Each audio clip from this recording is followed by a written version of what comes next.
And of course, I'm not exactly at my starting point. I'm ready to go this morning. I have, and I'm always scrambling at the last second to get ready to go. Today, I'm actually a little bit ready. So, we are going to get right into this. Hi, CL Fantasy. Great to see you. I saw Wayne from Fairbrick Studio was here, and Andy Mon was here. Debbie Sue was here early, but she's driving, so she's just listening. And you all know that these three people are super, super supporters. Actually, four. I mentioned CL Fantasy Waves. We are all super supporters of other channels. And someone said hi to Pause, so I'm thinking that Pause and Planola is here. And hi, Christiana. I'm going to give a teaser because Christiana, I was watching her live earlier, and she came up with some fabulous ideas for doing videos. And one of them struck a chord with me. So that will be next week's live. And I'll talk about that a little bit later. So yes, Paul's and Planola is here. Christiana from Well Behaved Wallet is here. So please go over and support her channel. So what we have here is we have a community of people. And I just finished the playlist of Elevated Chills because we're trying to get him over that 4,000 hours. So I just finished his playlist. I did Hannah Rebecca. I did her before Elevated Chills. I watched all of her playlists, to try to help her. And now I'm watching Oki's Eden's master playlist. So I know Oki's already monetized. However, Oki is just a fabulous person. And I don't get to as many of his lives as I would love to get to. So I am now watching his master playlist because I need to pay Oki back. So, and Amaya is here. Hi, Amaya. I hope that you are home. When I went into Amaya's live, she was still in the hospital. So we're all saying prayers for Amaya. And I really should get into this because what I'm going to talk about today is this rebellion, right? It's called the consumer rebellion. And what I talk about on my lives are things that strike a passion with me. And I am a rebellious consumer. I have been for many, many years, ever since when I was new in college. I read about how advertisers are experts at separating you from your money. And so I took it as a personal mission, sort of like Don Quixote, jousting at windmills. I took it as this personal thing that I was not going to let advertisers separate me from my money. So one, I didn't own a TV for many, many years because I didn't want to see the commercials. I don't watch a lot of commercials. I just don't.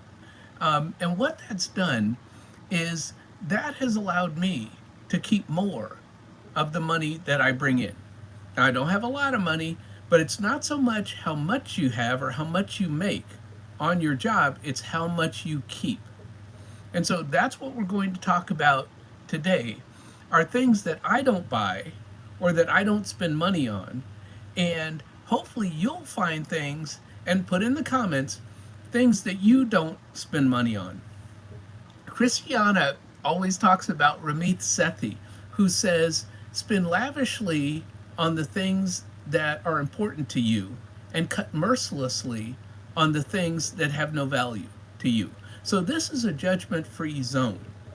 You can spend on whatever you wish as long as it brings value to you. So don't look at the things that I'm going to talk about in my life and say, well, he's not spending money on that, I shouldn't spend money on that, or he's horrible for not spending money on that.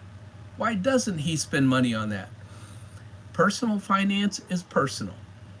And so the other thing that we're going to get to halfway through the live is an update on my forever home. I don't want to drag it out till the end of the live and make everybody wait and say, well, I'll give you an update at the very end of the live on my forever home. And also an update on my rental property sales, which is something new for me. which will lead into, which I'll talk about halfway through this, my topic for next week that Christiana gave me this morning. So all three of those things will happen about halfway through this live. So originally, there were 8 to 10 things that I no longer spend money on. And you know me, I never get through even half of my list of things to talk about on my lives because I go off into a story about this and I go off into a story about that. And I really should try to tell you the story. So I'm going to switch things around. I had a list in order that I said, well, I'm going to follow this list. Well, no, we're going to deviate from the list right off the bat. And that way, I tell you my side story before I get halfway through this and then just veer off into my story. So, here's the story behind one of my number one things that I don't buy. One of my frugal habits. And I have a lot of frugal habits because when you come from being homeless, you learn to be frugal. That's just the reality of life. And so I've had these habits for many, many years, but some started even before I was homeless, which is the first one, which is, and don't judge me, I know there's going to be some judging going on when I talk about this. I just feel self-conscious, I guess, about this, is that I don't go to barbershops, right? And so the story behind that, and you might say, well, you need to go and get your hair cut and professionally cut and trimmed. I did once. When I got married. I went to the barbershop and actually got a haircut when I got married this last time. But anyway, I forgot about that till just now. So, long story. Let's go way back and we're going to tell this story real quick. I have not gone to a barbershop except that one time in well over 40 years because when I was younger, I was in the Army and I had a sergeant. I was in school. This is after basic training. We call it AIT. I was in school, and this one sergeant had it out for me. I made a mistake one day on my way to school, and he rode me for the entire 10 months after that one mistake that I made. And he found errors in everything he could. And one day, he said, your hair is touching the back of your ears. And I got written up for that. And I got guard duty, right? And this was just one of the things. He would find everything he could, right? And write me up and give me guard duty. And he was trying to kick me out of the Army. Is really what his mission was. But he didn't do it. Anyway, when he got me for my hair touching the back of my ears, I went and bought a set of clippers and cut all my hair off. And I just kept doing that. And I've been doing that for well over 40 years. Now, I don't know how much money that has saved me in barber costs. Whatever it costs for you to go to the barber to get your hair trimmed, I have just been doing this habit, and it has saved me money. I can tell you that. And, I feel bad because I have a nephew who is a barber. And he does fabulous haircuts. He's a younger guy, so he does haircuts on younger people, these styles that they do nowadays. And so, of course, I want him to make money, but I just don't go to barbershops. So that's my first one. And CL Fantasy Waves, she's always so awesome. She says, I have been cutting my husband's hair for years. It saved tons of money. And so I just felt like people would judge me on that. I don't know where that came from in my head, but it's like, Daryl, if you tell people you haven't been to a barbershop, they're going to go, oh, you're a horrible person, and your hair looks funny. so anyway, that's me and my self-talk. Okay, I went out of order, and so I wanted to get that story about the Army out of the way before I drift off later in the live and go off into this whole story about my Army career. So one of the biggest things we tell ourselves, right, is it's on sale, right? We say it's on sale, I'm going to go buy this thing. I don't do that. When I go into stores, I just go in with what I want to get and I'm out. I don't go up and down the aisles. I don't go, meandering around the store. I go in, I get what I have to get, and I'm out. And I'm telling you, I'm in and out of Walmart in 5 minutes. Right? Another little side story. I went the other day, and it was like the 17th of the month or something, and the Walmart was empty. And I asked the lady, I said, where is everybody? Right? What I've learned is do not go to Walmart on the 3rd of the month when we get our government checks. Don't go on the 15th of the month when we get our government checks. So I get government checks on the 1st and the 10th, thereabouts, around the 10th or 12th. So those are times that Walmart's packed, and I forget. See, I'm thinking it's Tuesday. I'm just going to go to Walmart Tuesday morning, 10 a.m. Nope. It's the 3rd of the month. It's a Tuesday at 10 a.m. And I'm telling you, the Walmart is packed. So don't do that. That was my little tip of the day. So we have been trained to think that financial success is buying more. Now, that's not me. I try to buy less because I'm frugal. But as a society, we are taught that if you have the bigger house, the better car, your children are in a private school, all of these things, the newer phone, right? All of these things are what make you successful. Another little story, my phone is an iPhone 12. I've had it for 6 or 8 years now. I don't know. But anyway, I've had it since the iPhone 12 came out. I am on the line to get the iPhone 18 when it comes out because my phone is separating. The screen is actually separating from the phone. And it's been that way for a year or two. I have been waiting, because my phone's still working, I have been waiting for a year or two to get the new iPhone. I said I was going to get the 17. I think I said I was going to get the 16. Well, I'm definitely going to get the 18.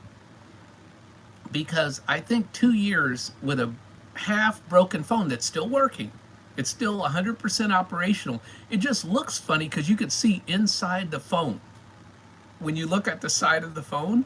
And so I'm just worried that someday this thing's just going to die on me. And I don't want to lose all my stuff. So, and Christiana is saying that that she's in the market for an upgrade as well. And Catherine from Fabulous 60s, hi Catherine, thank you for being here. Tell Roger I said hi. She said she's going to stick with her Android. I love my iPhones, and this iPhone 12 is was the top of the line iPhone 12. It had the maximum memory, it had the maximum this and the maximum that. It's a Pro Max with the maximum camera, that kind of thing. When I get the iPhone 18, I'm going with the Pro Max.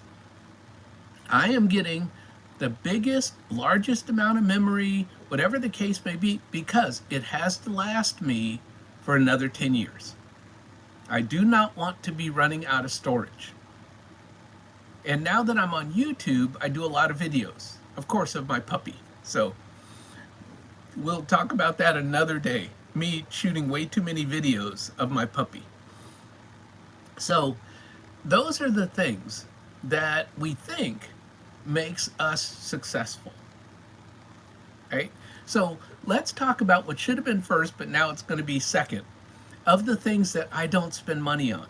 And I really want everybody to think about this, because in my mind, I can't imagine why people spend money on this. It boggles my mind.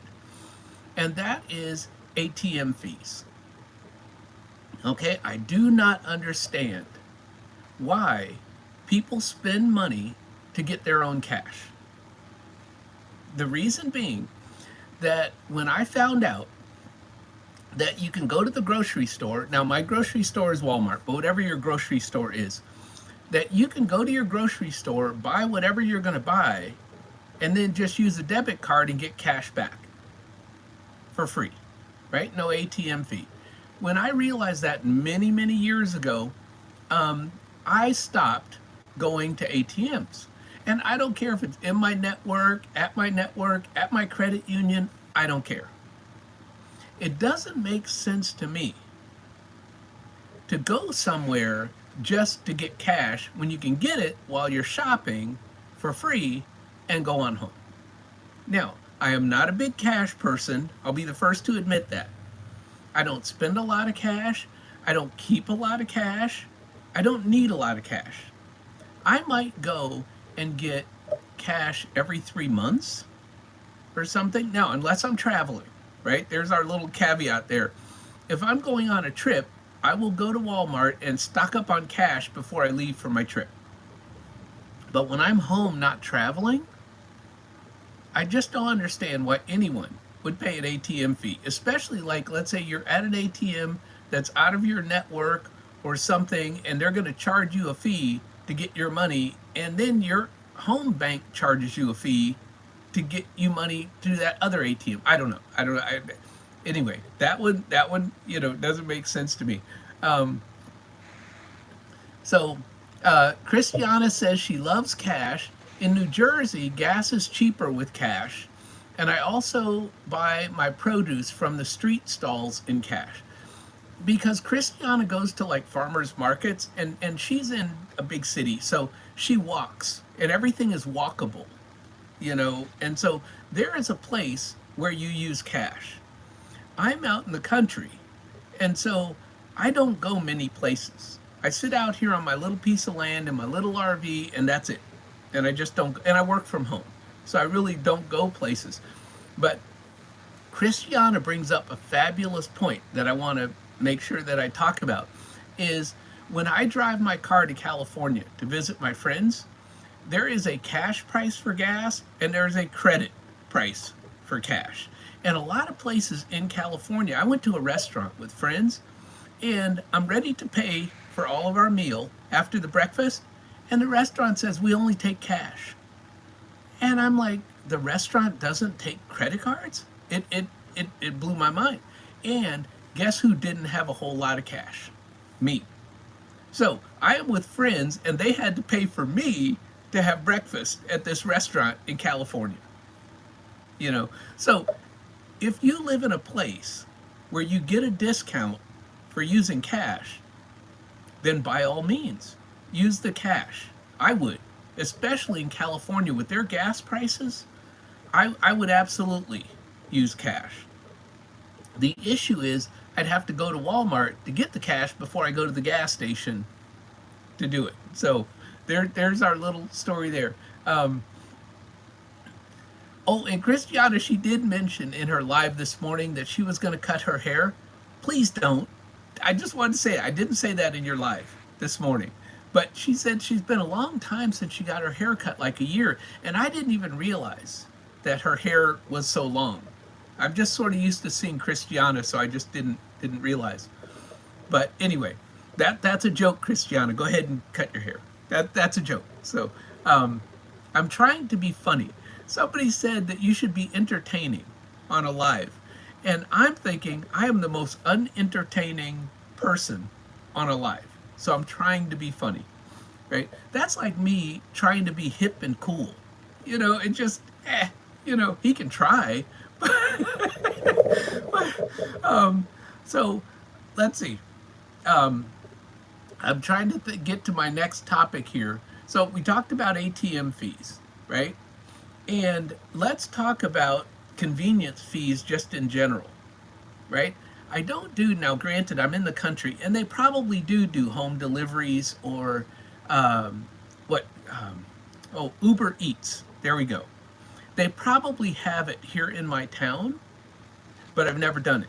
I didn't do it when I was in Maryland, where we definitely have Uber Eats or Instacart, I guess, the one where you can have people go shopping for you and then bring the food to your house. Never done any of those things.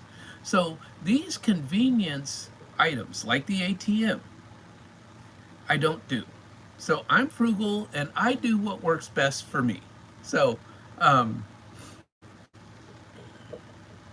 Christiana says she only gets a haircut once a year. Well, Christiana, you don't even need to do that. But that's up to you. I know you've got a daughter and you're trying to, um, make sure that, you don't let things go too far, because you got to take care of your daughter. So now Christiana's live comes on an hour and 15 minutes before my live. So if mine is at 10:15 Central Time on Fridays, hers is at 9 a.m. Central Time on Fridays. Now she's not in Central Time, so I don't want to confuse you with the time zones. But if you know the time of my live, which is at 10:15 in the morning, Christiana's live is at 9 a.m. on Friday mornings. So look for Well Behaved Wallet at 9 a.m. on Friday mornings. Now, Christiana, please put in the chat if you're going to do a live next week when you're on vacation. I don't know if you will or you won't, but at least I'll know and then the chat will know, because they'll go next week and then you won't be there if you're not doing a live. So put that in the chat. And she said that she's trying to be consistent, but we're going to wait and see if she's going to do one next week, because she's going to be on vacation. And so if you're on vacation, do vacation. I work while I'm on vacation. I teach online at colleges. So even though I'm traveling, I'm still teaching. So to me, and this is just me again, this is the other side of being frugal. I believe in making money at all times. So even though I'm on vacation, I'm at a beach in Mexico, wherever I am, I'm still teaching. So I'm making money while at the beach in Mexico. That's just in my head, is always be making money, no matter what you're doing. And it's better if you can make money while having fun. And so, we're gonna talk about that. So let's talk about how all of this frugality, which I've only made it through a couple of topics so far, ties in with FIRE, financial independence, retire early. And so there is a guy out there that does, I think he says, I think his channel, his name is Jeff, but his channel is Retire with Zero. He's changed the channel name a couple of times, but I follow Jeff because not only does he have a house in Spain, he's retired early. He's got like this 30-acre place in Spain, but he also has another property here in Florida. Well, I'm north of Florida, but anyway, he's close to me. And so I want to go meet him when he and his wife come back to Florida for part of the year. And so anyway, Jeff's channel, I've been following him for years. He retired in his 50s. And he has a t-shirt that says, Financial Independence, Recreational Employment. And so I am trying to work with Elevated Chills. If any of you guys know Eric at Elevated Chills, he makes t-shirts. So I'm trying to get him, because I talked to Jeff for years about, marketing this t-shirt. I'm trying to get Elevated Chills to make me a t-shirt that says Financial Independence, Recreational Employment, because that's what I do. My teaching is recreational employment because I believe in multiple streams of income. And so that's where all of this frugality connects to the FIRE movement. Not only do you have to be on the offensive, if you think about football in that kind of an analogy, you have an offense and a defense. Yes, you have to move the ball downfield to try to score a touchdown, but you're also on the defense of preventing advertisers from moving downfield and scoring a touchdown on you and taking your money. They'll tell you, oh, you can get this brand new car for payments of only $750 a month. Only $750 a month. And you're thinking, I'm going to look good in this car for $750 a month. However, what they're not telling you until later is that they're going to get you a 7-year loan or now a 10-year car loan at $750 a month. See, car loans were 4 years, 5 years. Now they're 7 to 10 years. So the offense is bringing in more money. So multiple streams of income for me. It doesn't matter how much money you bring in, but the defense part is keep the money that you bring in. I don't care how much it is, doesn't matter. What matters is the defense. And that's where today's live comes in.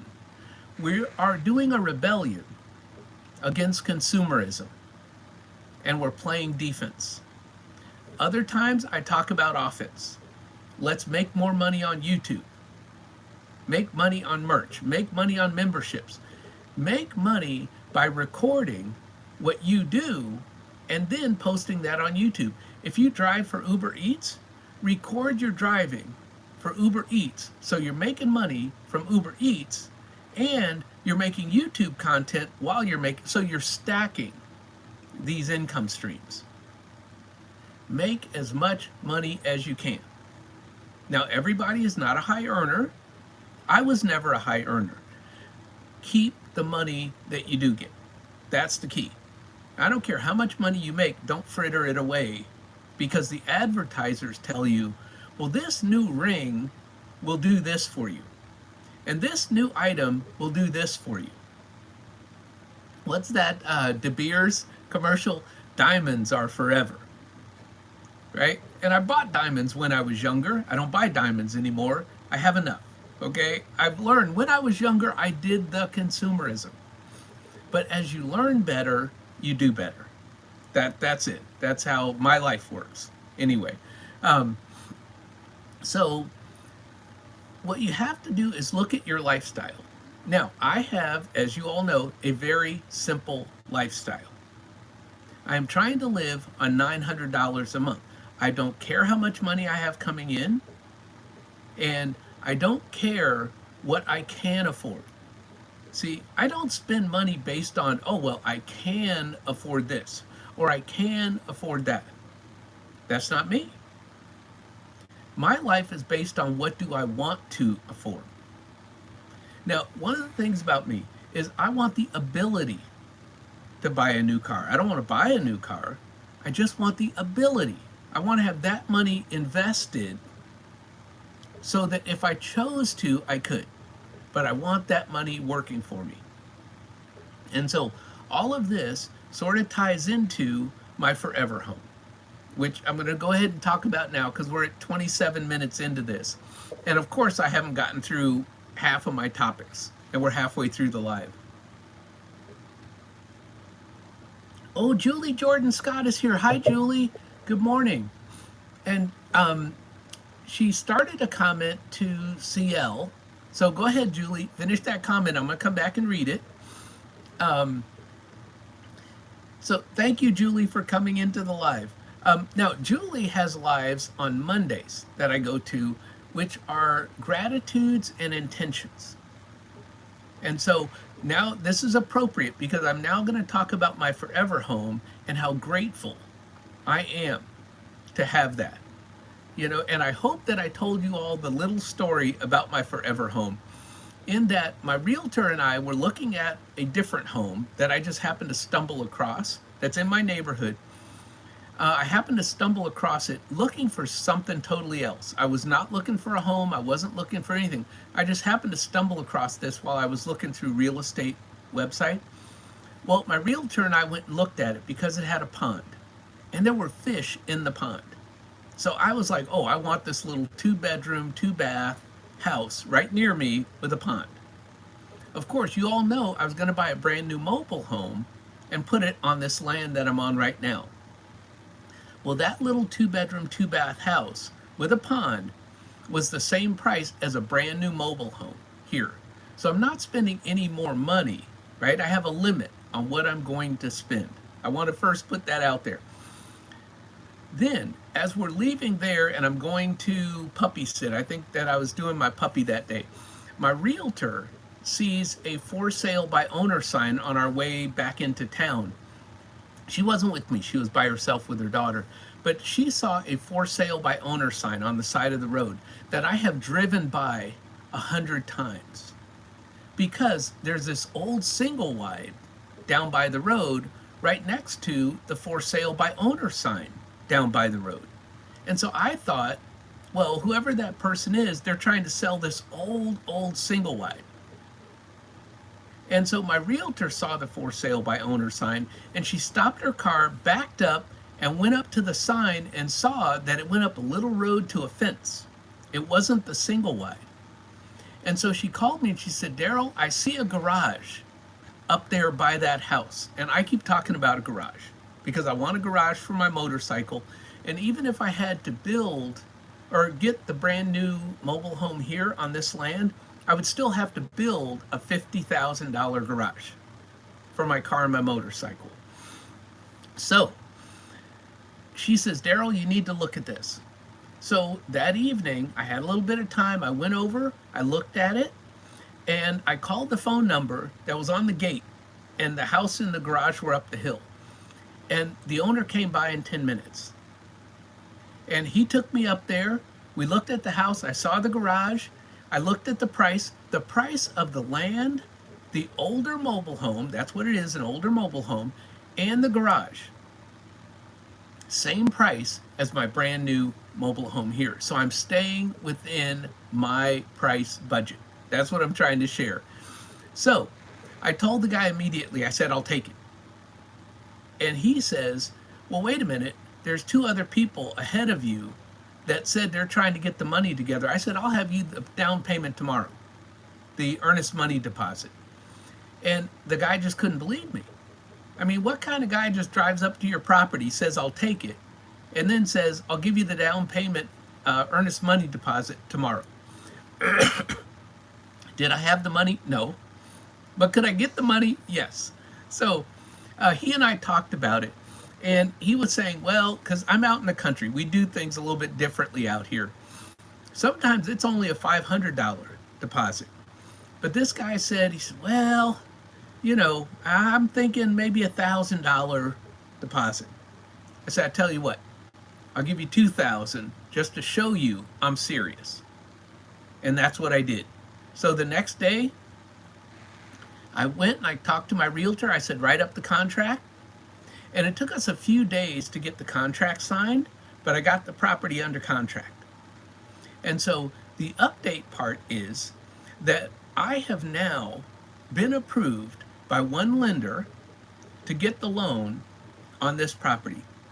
Yesterday, I was semi-approved by the second lender, of which, as soon as we finish this live, I'm going to get on the phone with the second lender, and I'm taking the second lender's offer. What they're doing is they're trying to get me a better interest rate right now. And so I got approved by the first lender earlier this week, but I told the first lender, I said, hey, I'm shopping lenders. And so I said, hopefully by Friday or Monday, I will hear back from the second lender. And so I heard back from them yesterday, and they said, yes, we can approve your loan, and we can give you a 30-year fixed rate loan. Whereas the first lender, they wanted more money down, and it was a shorter term on the loan. But initially, they had a lower interest rate. So it was iffy on both lenders. But what I'm trying to do is I'm trying to put as little money down as I can, because I sold my first rental property yesterday. So I had an influx of money yesterday, and then I have two other rental properties on the market right now. So we don't know when those are going to sell, hopefully quickly. This first one sold in 2 hours, the first one. The other two have been on the market since Monday. So they've been on the market 5 days and haven't sold. So I'm pretty discouraged, 5 days on the market. But let's go back to my forever home.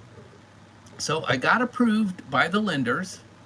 I'm working on the second lender, which will happen after this live. But also what I'm doing is I'm having a survey done, because the first lender wanted a survey of the land. It's 4.6 acres. This land that I'm on right now is only 2 acres. So I get double the land for the same cost as living here. So I'm going to sell this land as soon as I get into my forever home, which will close in the middle of September. So we are now on forever home, marching forward here. And I told you guys I would keep you updated. So that's on 4.6 acres. right? And if you've seen any of my little videos about it, it has the 2-car garage, but it also has a little fenced-in private doggy park for my dog in the backyard. And he has his own doggy door. So when I saw all that the prior owner already had a doggy door, because apparently they had a dog, I said, I'm in, right? And here's something for us retired people. It has a wheelchair ramp because it was an elderly lady that was living in this older mobile home until she got to be too elderly and her daughter moved it out. So it's not torn up at all.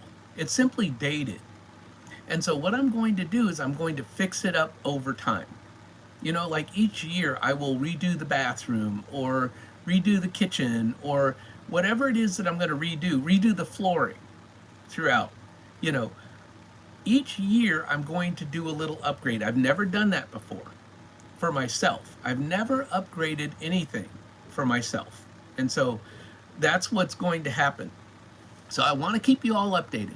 So today, we are having the septic inspection because it has septic, it has city water. But for the sewage, it has septic because we have stuff, we don't have like a sewer system on 10 acres and 20 acres of land. Some people have 100 acres. You don't have a sewage system for that. You have septic. And I have septic here on this land, which is only 2 acres. But anyway, we have city water, but I have septic. So the septic inspection is going on right this minute as we're in this live. So I told the septic guy I'm not going to be there. The inspection of the mobile home is happening this afternoon. And so I will be there with my realtor this afternoon.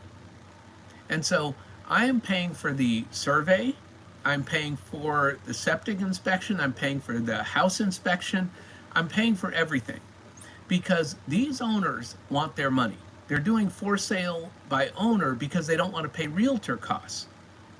So I'm paying my realtor's fees, doesn't matter. She deserves her 3% just for finding me this place. I think it was just a blessing. Because this place, as you guys have seen in my little short videos, is way up on a hill. So I have total privacy. As you're driving down the road, you don't even see my house. Because you're going so fast, you're sort of watching the road.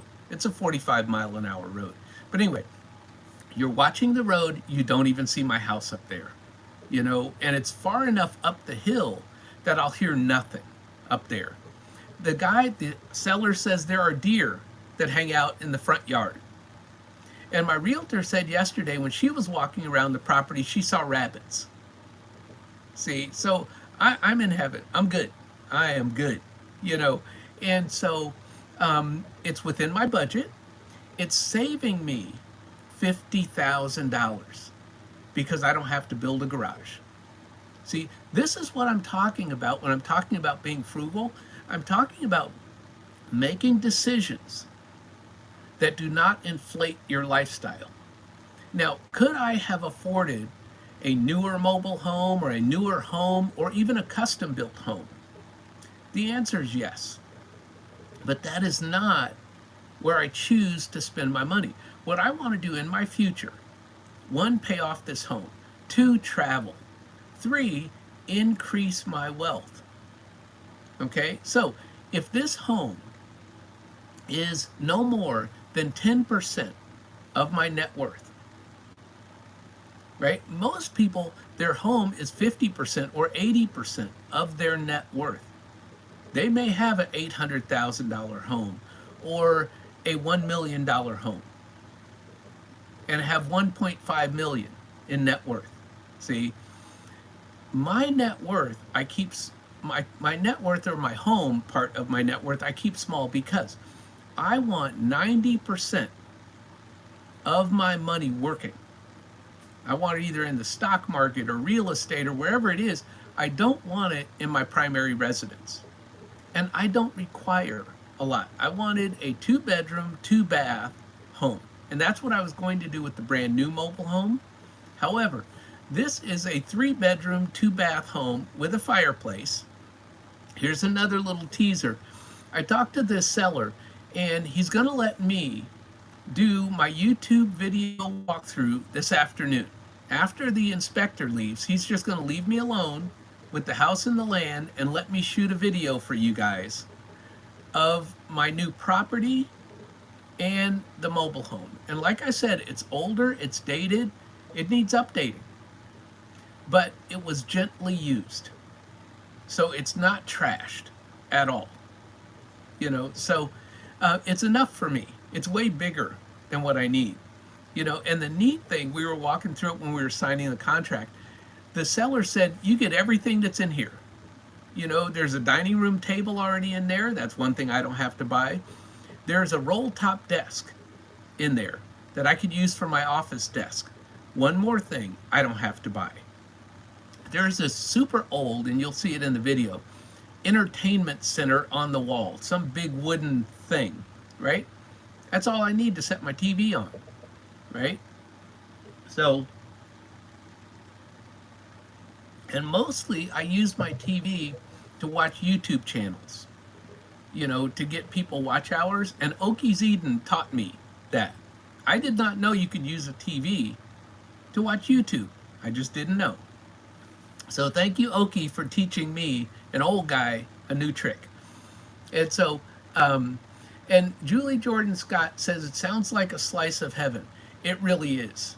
I mean, for me, because I like my privacy and I don't want people to be able to see me as they drive by. And I don't want to hear road noise. When I'm teaching my students, I want peace and quiet. This place has a lot of flat land to it. It's got a big hill with a beautiful lawn, but it's got this big flat piece of land where I can have cookouts and actually invite people to my home. So I'm trying to make friends here in my little town that I can invite to my home for a cookout. That's all new for me. You guys have no idea. This introvert, to actually socialize, that's a whole new level of getting out there. It's a whole new level. So you guys are going to see me do things that I've never dreamed were possible for me. So that's the update on my forever home. And then let's update you on the rental properties. So I sold a rental property yesterday, and I've got 2 more for sale. And then I'm talking about doing a 1031 exchange later this year or early next year, I'm not sure yet, with some other rental properties. Now, a 1031 exchange is where you sell the properties, you don't take the cash that comes from it, the capital gains, you give it to a third party, a custodian. Then you go out and you buy more real estate. And you take that cash from the capital gains, you put it into the new real estate, and then you don't pay taxes on your gains. It sort of rolls into the new property. And so that is how people keep money for the rest of their life and kick the tax can down the road. And eventually what you do is the buy, borrow, die strategy, which I've talked about on my channel. And you never pay taxes on it. You leave it in as an inheritance. And then they get a stepped up gain. So they get it at the price that it's valued at when you die. They don't pay any capital gains on it either, but I'm going too far down the road. The 1031 exchange is going to be me moving into better quality rental properties in my future. What I'm selling now are some rental properties that have been a hassle, and ChatGPT showed me which of my rental properties are causing me the most heartache. And so those are the ones that I'm selling first, these first 3. Well, what happens there is, what do you do with money? Right? I live on $900 a month, but I am stretched so thin because of recent rental disasters that it's really stretching me. But what do you do when you have this big influx of money? So next week's live will be about what to do when you have a windfall. We all hear about, and Christiana was talking about this, so Christiana is the one that gave me this topic. She was talking about athletes that lose their money after they leave professional sports, right? And then I was talking about my favorite guy, MC Hammer, right? who didn't blow his, well, he didn't lose his money, he blew it because he would hire these big, huge jets to fly his whole entourage of 100 people around from concert to concert, right? And so over time, he just blew all of his money from the cartoons he used to have, all that stuff. And now he's starting to do commercials again and different things to make a little bit of money, right? So that's good. But he's one of my favorite people is MC Hammer because I'm from California. See, and I'm from the Bay Area where MC Hammer is from. So just so y'all know, that's a little bit of trivia. Me and MC Hammer, homeboys. Okay. Oh, that was me trying to be cool. Anyway, so what I'm going to talk about next week on my live is windfall. What do you do when you have an influx of money so that you don't inflate your lifestyle and you don't blow the money? That's what we're going to talk about next week. And what I do, I mentioned this earlier, is I talk about things that are a passion to me. And when Christiana mentioned that this morning, I said, that's my passion. Not blowing money. As you're building wealth and starting to retire early, don't say, oh, well, I have all this wealth, I can now go out and blow it by inflating my lifestyle or, buying a big, huge house, because that will show that I'm wealthy and that I have success. I want a little piece of land that's out by itself with deer, rabbits, and peace and quiet. That's all I want. Now, what that does for me is because my property and my land and my house are so inexpensive, under $200,000, because they're so inexpensive, in the future, I can travel, which is what I want to do. And you guys have seen a couple of my little videos where I'm like, hey, if I save up my money, I can go and do this travel experience. And that's my future. So you all are going to go with me as I travel, in the future. And I found this YouTube channel, another little side trip, is I found this YouTube channel of this guy that travels. He's an Oriental guy, but he travels like first class, or he does these experiences. Like he went on some ex-presidential plane that has gold all throughout the plane, but even the pilots have gold instruments that they use on this presidential or ex-presidential plane. Now, not to get into politics, but how does our government pay for gold, a throttle on a plane?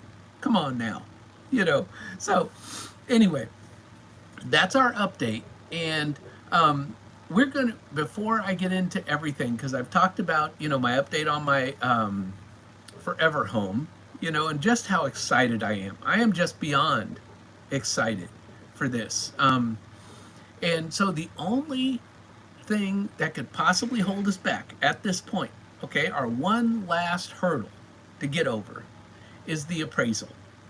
And so we are going to do the appraisal next week. And no matter what happens with that appraisal, I am going to figure out if the appraisal comes in low. If the appraisal comes in high, we're good, right? But if the appraisal comes in low, I am going to do creative financing, which is what I've learned through buying real estate. I watched so many real estate channels over the years. I have learned various ways to buy real estate via creative financing. So I already have a plan B. If the appraisal comes in below what they're asking for, I've got this. I've got this. See, so I'm going to get this house. One of the things about me is when I want something, I say, I don't care what you put in front of me. I am going to jump that hurdle and get what I want. So I've had people in my life who have tried to sandbag me and stop me from moving up in the corporation or stop me from being successful over here. I hurdle over the sandbags. So nothing is going to sandbag me from getting my forever home. I'm telling you now.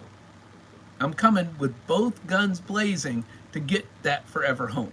That's just where my mindset is. I just want everybody to know. Ain't nothing stopping me now. So, um, what MC Hammer, too legit to quit, right? That's one of my songs, and that's me. I'm too legit to quit. So anyway, that's just how my mind works. You know, I want to retire early. I want to be successful and wealthy. I'm just too legit to quit, and so I stay frugal. And that way, the advertisers do not get my money and slow me down from my wealth building.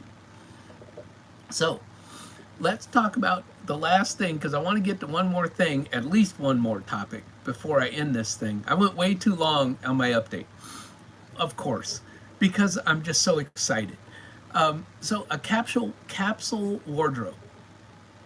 I heard about this a few years ago, and I watched this one lady, Budget Girl, Sarah. She's Budget Girl.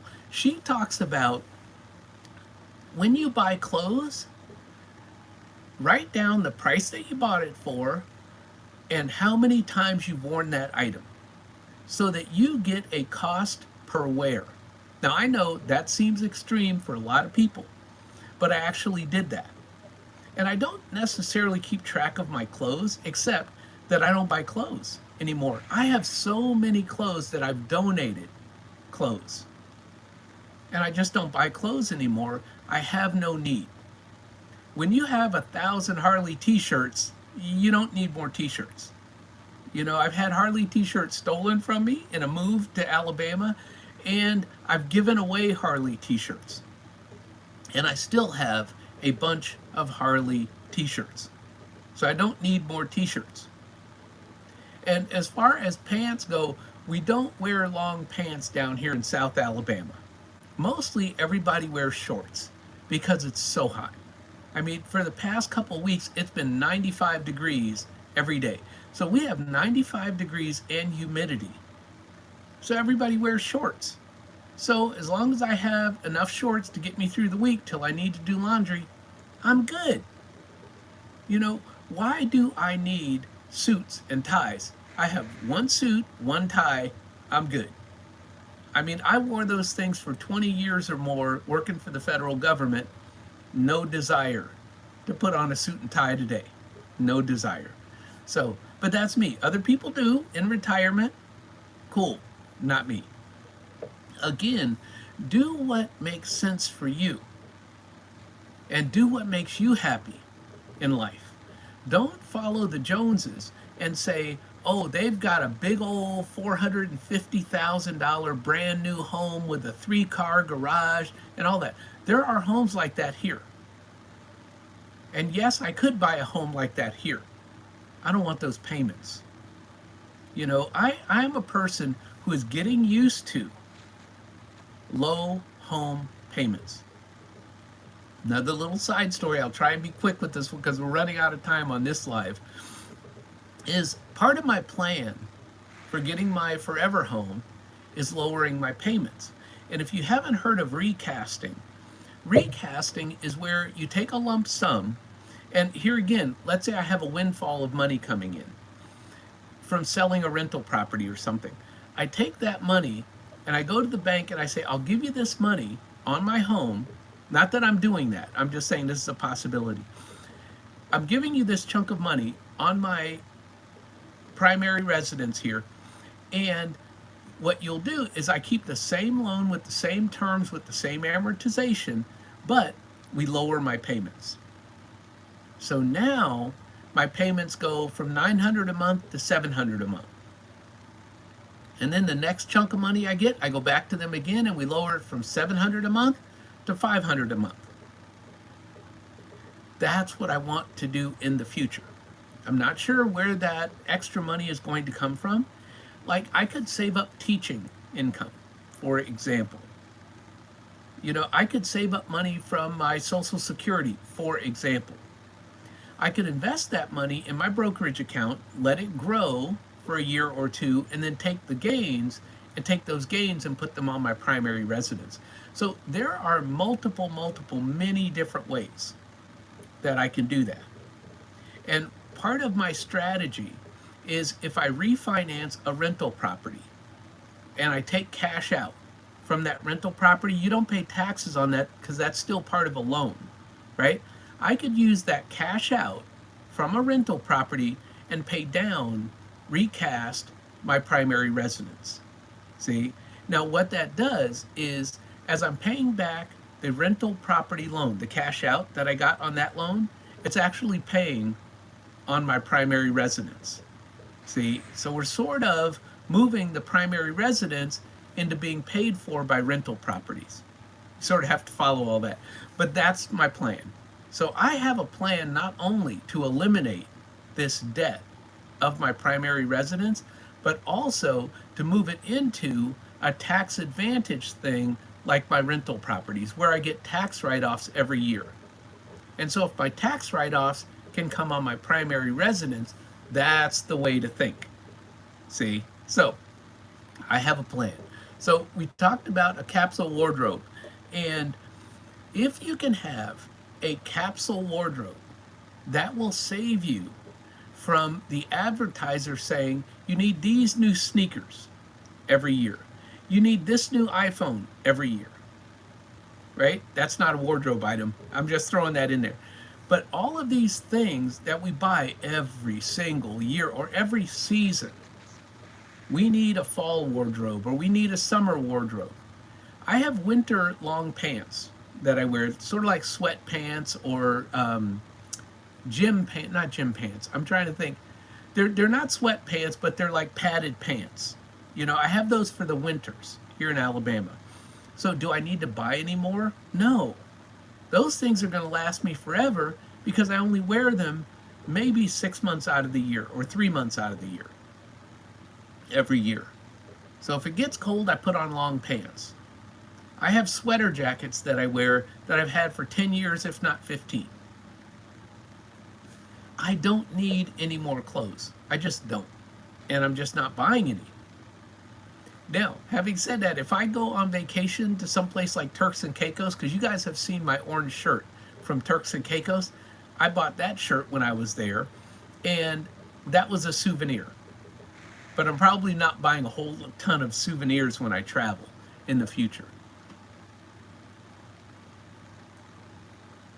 And Andyman says he has a pair of fleece-lined pants for the winter. And that's what I mean. I have like these lined pants sort of things. They're sort of like running pants, but they're a little bit insulated. And it doesn't get super cold here in Alabama. And if it does, I don't have to go out. You know, I only go out to go to Walmart and sometimes to get cash from Walmart, as we've talked about earlier. But I am going to try to squeeze in. Oh, and right now we're going to stop the poll. I actually finally remembered to stop the poll before the live was over. How about that for a change in my life? There's hope for me yet. We are going to stop the poll and get our poll results. So could you go 30 days without buying any non-essential items? And 64% said yes, they could go 30 days. Oh, thank you, Christiana. Because I need all the help I can get. Old guy here, you know, and I can't even believe I remembered to do that. I'm having quite the day today, aren't I? And so 36% said that they would struggle with buying non-essential items. And I would struggle with buying non-essential items if I really went into stores, which I don't. What I do is I go into Walmart and I only buy like 3 things. That's it. That's it. I know you're saying, how do you go into Walmart and you only buy 3 things? Well, I buy the same 3 things. So I know where they are. I go there, I get them, I'm out. When I go to Sam's Club, I order everything online, pay for it online, and I drive there with my car and my puppy, and we sit in the car and we wait for the guy to bring it out. He puts it in the car and we leave. I have not been into Sam's Club, but maybe I went in there once or twice 6 or 7 years ago when I moved here. Have not been inside the Sam's Club in 6 or 7 years.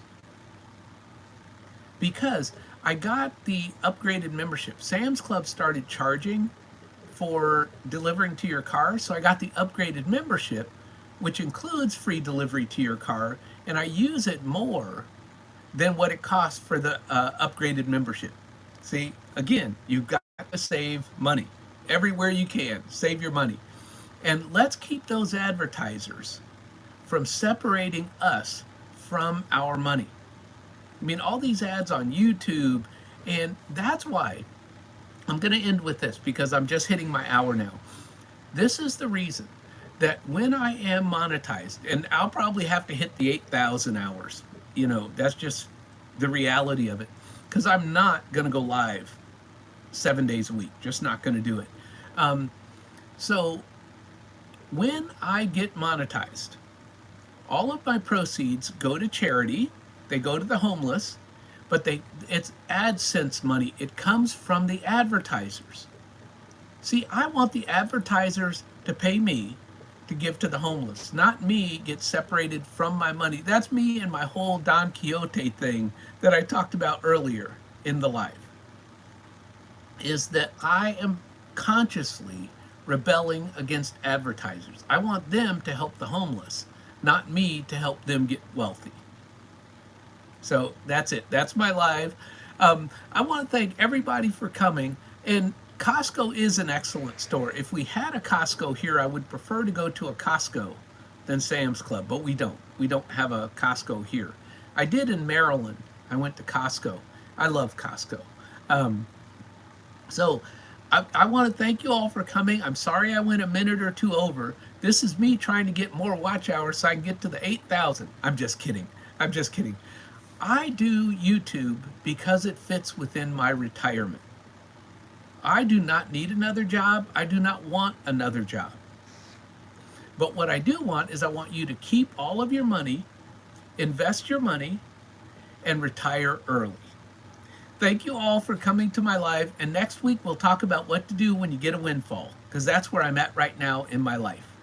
Thank you all. Bye.